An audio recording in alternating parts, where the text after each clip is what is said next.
Hello and welcome to this thought for today. Many years ago, back in the late 1960s, I studied economics at Monash University. Don't hold that against me.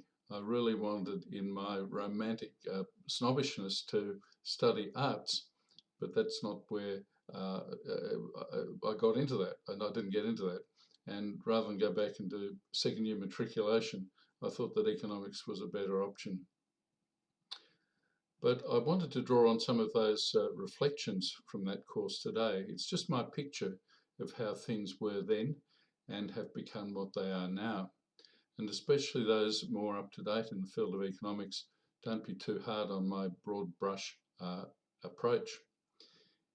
It was generally felt in the 1960s that Keynesianism had had its day and that the new way was yet to emerge, so that what we students were being taught somehow was just transitional, but no one knew exactly how. It just seemed to no longer work, no longer be up to the job. I remember that the main textbook in Economics and Politics 1 was by an American economist, Paul Samuelson, who wrote this book simply called Economics, and it was a massive tome over 1,000 pages long. And I remember it devoted only 2 or 3 pages toward the end to the ideas of Milton Friedman, who at that time seemed to be regarded as something of a fringe crackpot. Yet only a few years later, in 1976, Friedman won the Nobel Prize for Economics, and economic rationalism became the dominant economic policy of Western governments. And this, of course, morphed into the neo-conservatism blend of politics and social thought, with ideas of trickle-down wealth creation, small government, user pays. The problem, of course, with this last one is that if you can't pay, you don't get to use. And the famous phrase from Adam Smith's seminal book, The Wealth of Nations, written in 1776, that phrase, the invisible hand, was reinvigorated, it was thought.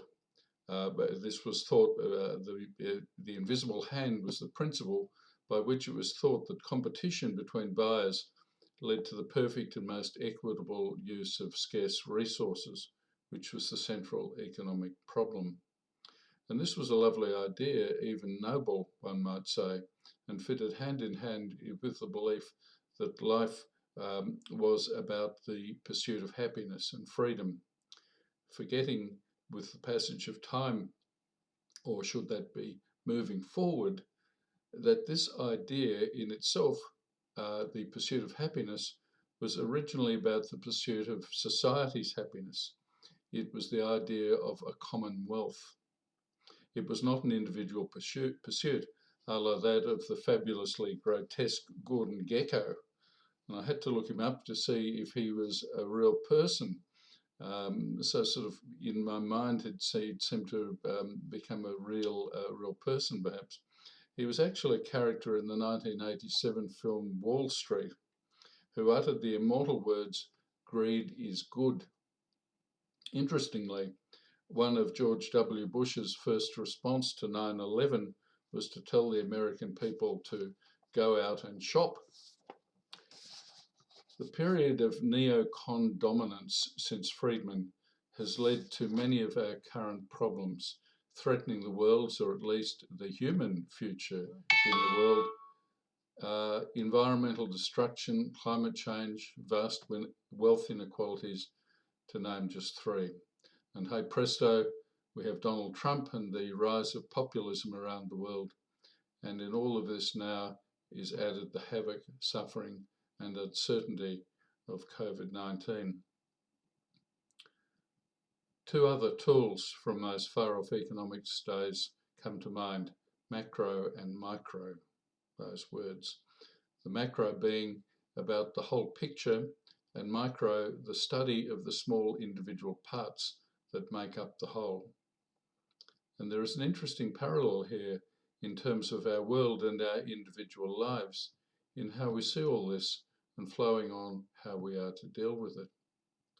If we take the big macro picture of, say, the USA, we see a country in disintegration, symbolized at this point in time by its failure to deal with its original sin of slavery, its political decline shown in its tragic failure to deal with COVID-19, its frightening ability to respond to reality in its denial of science and denigration of experts so they have become contemptible elites.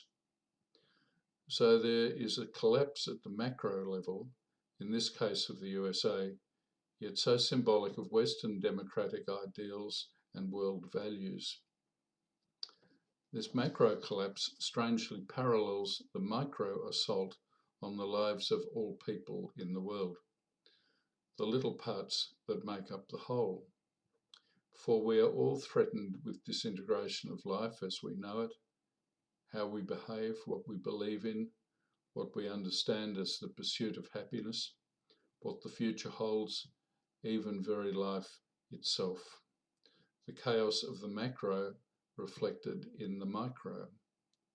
What we are coming to realize is that what we have is essentially not just an economic problem or a medical problem or an allocation of resources problem or an environmental problem.